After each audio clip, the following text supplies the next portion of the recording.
Morning guys, Andy the Budget Angler here, out and about for another video for you. It's middle of January, I'm at Broxbourne, you can see the station just behind me. Not expecting a great deal of fishing. I was out on the Lea both days of the weekend, last weekend and New Year's Day, didn't get anything. I'm going to try and make this into a bit of an exploration video because a lot of people liked my exploration of hollow ponds in Walthamstow, and a few people have been asking me if I've been back to catch anything, and the answer to that is no, not yet. So this is just going to be a bit of bait fishing. I'm not doing any lure fishing today. It's just sort of, I've just seen a few things on Facebook that there's been some nice chub coming out up here. So I've got some luncheon meat bread and sweet corn, good old kitchen budget baits, and hopefully we had to get some for you. So I'll just show you that behind me there. You can see that's the new river. We'll just go this way and have a look at it. There has been some videos of people fishing it. Apparently it's a heavy fine, you're not allowed to fish in it. It's the new river's quite a famous river. It runs, I believe, from Hertford to Islington and was originally put in to supply drinking water to East London. It's got the lowest fall from source to its end of any river, which I believe from the whole course of the river is something like 1 foot, which is nothing, you know, it's practically flat. So it's almost like a canal. It's not very deep, although it does have some deep spots. But yeah, apparently it's a £2 fine if you fish it. Although saying that, I know a couple of people have been fishing it. There was a guy, whether he poached them, I don't know. But that was the rumour I heard. And obviously I'm putting them on YouTube. I'm trying to keep everything above board and legit. So I'm walking away from the station now over the bridge. No one knows. You can sort of, that's the station over there. Sort of no one knows sort of round this way which way to go. It's a day ticket round here. There is a bailiff that goes round on a bike, but this is also part of the associated waters for my club, the River Lea Angling Club, RLAC, which I'm a member of. It's only 15 quid a year. It's great, and so I think I get something like 14 miles of canal to fish on that, so I can't grumble. Yeah, so I've got to cross a busy road now and then go down a little hill, and I'll come back to you in a bit when we get near the water.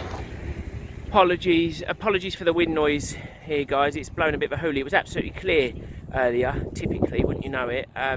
The water is very high. So this is Broxbourne. That's the Crown pub. There's a little basin down here for the boats. There, this is like a little confluence where a little river comes out there, and that's where you can hire your boats. That's Broxbourne Boat Hire. You can hire narrow boats there. People do that, take them up, do a bit of fishing, especially in the summer. It's great fun. This little pool here, I mean, I don't always show everyone swims, but I think, you know, this is an urban area. It's well known. I've had a nice perch out of here. I was chatting to a guy not that long ago who was just doing a bit of waggler fishing with maggots, and he'd had a couple of trout. So it all goes on down here. But I don't think I'm going to go up that way today. I think I'm going to go that way, which heads back down towards Waltham Cross and all that. Just for a change, really. I fish the other way with the lure lots. The banks are quite narrow. There are some nice natural banks a lot further up, but I haven't got my bike today, and I don't fancy a yomp. So I'm going to go this way, although it looks pretty moored up with boats, as you can see. I might be able to get in between some of them. I think this might be a winter mooring spot where you're allowed to moor for the whole winter with the Canal and River Trust if you pay your monies. So I'll go for a wander and see if I can find a gap. So trains going past. So I've never noticed this sign before, guys. It's just Environment Agency sign, just to, you know, explaining the rules. I didn't realise there was a closed season on this section because it's a canal. Technically, I assumed it was exempt. So that is interesting. I need to go and I want to check the website and make sure that Canal and River Trust have got that flagged up, because my understanding was the Lea navigation was not subject to the closed season, especially not down in London. So that is definitely something I need to check. So yeah, it's a very useful sign. I can't believe I haven't noticed that before. Just to show you where I am. That's the bridge over there in the distance that I just filmed from a second ago. Well, we're here, guys, all set up. The sun's come out. It was drizzling when I was filming that sign probably about an hour ago now. Set up, I had one little nip on the feeder. I had a couple of dead maggots that I picked out, some old ground bait that I'd had in the freezer. Tried them, but it's gone quiet on that, so I've gone on to breadflake, which was my original plan.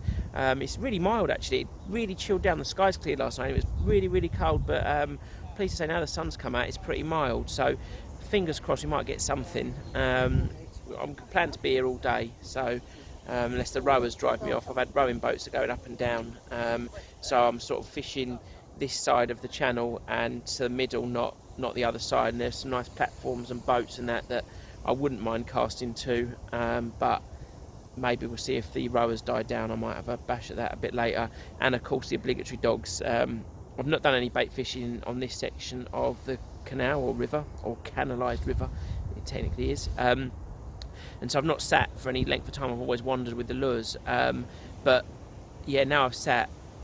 There are a lot of dog walkers around here, and none of them on a lead. I mean, they're all well-behaved dogs, it's just they come and stick their nose in my ground bait when I'm not looking, and some of them had a mouthful of it, so hopefully don't make a meal. There's plenty of frozen maggots and hemp and all sorts all mashed up in there. It's the old bag I keep adding to and taking away from every time I come and go fishing. Oh, that's good, there's a swan there flying past. Yeah, so this is the stretch I'm fishing. It's the straight bit as you come out of Broxbourne, sort of where the pub is, the Crown Pub. You can still see the bridge behind me. I've never fished here before, I don't know what the marks are, to be honest. I know people have had stuff further up the other side, but I'm not one to follow the crowd. You've got to carve out your own niches, haven't you? And see how we get on. Very nice around here, nice houses, some people evidently with their own boats. It's a nice little I don't know what it is actually. I thought it was a Shetland or something, but it ain't. So yeah, fingers crossed we can winkle out a couple of fish. So hopefully next time you see me, I'll have one. Cheers. Here come the rowers, guys. I thought I'd just get a bit of footage just to show you. They're not just like little rental boats. They are big racing rowing boats. I don't know what the name for that is, to be honest. But yeah, so they're going up and down, which is less than ideal, but that's an urban canal for you. It's used by everyone, you know. It's a valuable bit of green amenity space for people, so yeah. Well guys, it's gone lunchtime now. Must be getting on for about 1:30, something like that. Few funny little bites. I'm getting some funny indications on the tip there. It sort of stretches out a little bit, like it's just a fish just tugging, like, and then you get a little drop back, but I've looked and the bait's untouched, bread and maggot, so I don't know if it's a crayfish nipping it in its pincer and then sort of trying to drag it off down a hole or something to eat, or I don't know if it's a wind. There's a real flow on it as well. I've been wiped out by a big lump of weed. I mean, you can see the rods are shaking about, and that's just the wind, and I've got them as low to the ground as I can possibly get them. Yeah, so there you go. That is what it is. But do you know what? I can't grumble. I can't complain. I'm out and about. It ain't that cold, and it's the middle of January. So yeah, it's not the end of the world. I'm not going to sit here and say I'm having a terrible day. I'm not catching any fish, but if I caught fish every day, life would just be boring, wouldn't it? So facing down that way, that takes you back towards Cheshunt and London, and I mean, you can follow this by bike all the way to the Olympic Park and down to Bow Locks, which is where I've fished. I mean, I've never fished much more north than this. The furthest I've gone up is Dobbs Weir, which is I'll just try and pan you around neatly. That wasn't very neat at all, jerky. Yeah, which is that way. You can see the railway line there, see the train going past in the distance. Sorry if you're getting wind, I'm going to try and cover that as best I can. It's really blown a bit of a hoolie now. It's got dark again. It's not rained, it's a little bit of drizzle when I first got here, but it's been alright so far, and there has been a bit of sunshine, so I can't grumble at that. Yeah, and it ain't that cold, to be fair. Oh, the wind's died a little bit. Hopefully you can hear me.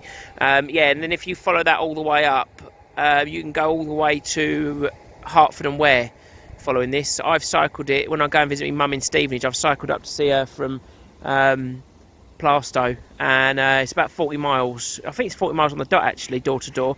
And 30 of the miles are done on canal towpath, which are great. And then it's just the last 10 miles through the country lanes from Hertford. So yeah, it's a really, really great little amenity space. It's a great, great way of getting about away from traffic if you're walking and cycling, and by boat if you're lucky enough to have one. And yeah, I mean, I've got a lot of time for the River Lea. It don't fish anything like it used to. I mean, I'm relatively new to it, but I understand people from years ago,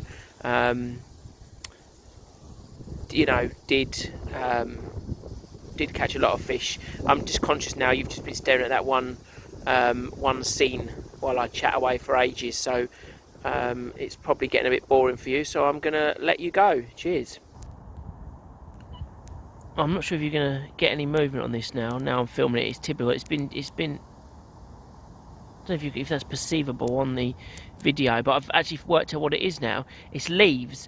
They get caught. They just, because there's so much flow, you can see that leaf there sort of nipping along. What they do is one catches on the line where it enters the water, and it kind of just sort of bobs in the little wavelets on the surface, and then breaks free, and so that's what's dragging it, and then the little drop back. So it's not even a blooming crayfish. It's not even a life form of any description. So yeah, but I thought I'd share that with you. That's a learning curve for me, because I've not done any feeder fishing on a water with flow like this before, apart from the Norfolk Broads, but that's a bit different, to be honest, because you don't see so many leaves. There you go, guys, as if to demonstrate it, there's the tip going.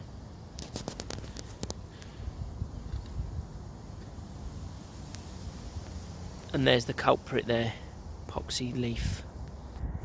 Well, lo and behold, I've been here all day feeding away, and any minute now, somewhere down there, there he is. See that? The Black Death popped up. Cormorant. It is absolutely classic. You could spend all day feeding away, and you probably attract the fish, and of course, what attracts the fish? Something to eat them. And he doesn't seem to have lingered, which is either there's no fish in the swim, or he's chasing the shoal away from me. But yeah, they are so annoying. They really are. And they just seem to be proliferating so much at the moment. And I was reading an article that they're not actually the seagoing cormorants that we would have expected to see years ago. They are an invasive species from Europe that has an inland-based species that has come over here and, well, it's decimated the fish stocks. I mean, I don't think there's a park lake in London that hasn't suffered, especially this time of year when there's no weed cover. Really, really annoying. Well, guys, what do you think? Been at that then? Crayfish? That's my view on it. Nibbled away by the claws, do you reckon? I thought they might have gone dormant this time of year, but evidently not. Well, guys, that's that. Blanked again. Such is life. I'm going to post this video anyway, just because, well, keep it authentic, really, keep it real. I don't catch every time I go out, and I do get a lot of comments, like people say, oh, you never blank. I do actually, loads, but I just don't post the videos. So hopefully this will be some use to you. I think it is worth coming back here. I'm not going to sit here and say that's it, because I've caught fish here before on the lure. I was chatting to a couple of people on Facebook while I was sitting there, and apparently I was in a good spot for that's fish on the canal. You can't always get what you want.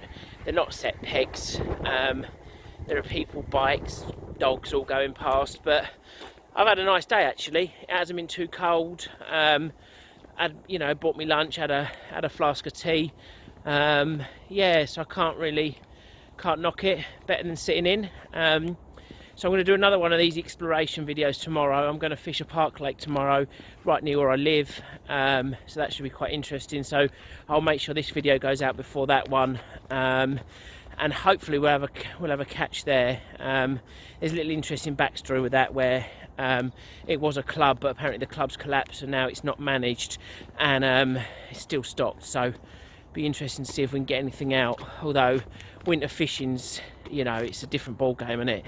The fish are much more sluggish, much more dormant, and they're not moving around. So unless you can find them, you are going to struggle. Anyway, you've probably had enough of me today waffling on, because that's all you've had.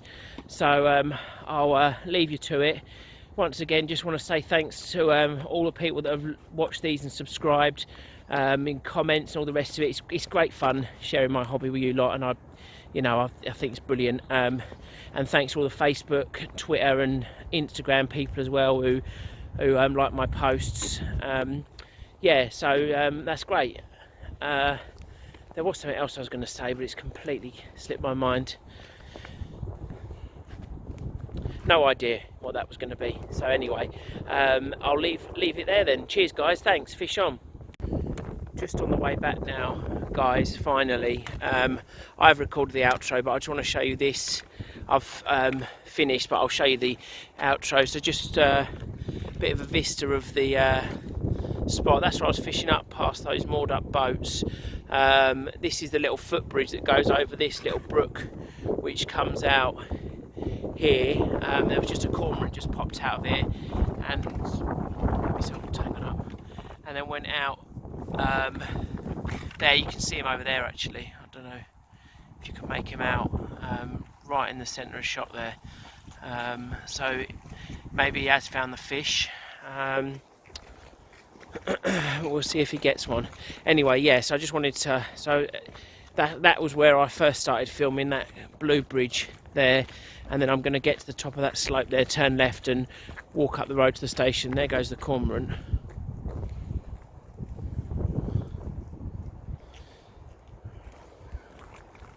Anyway, that's that. Cheers guys, fish on.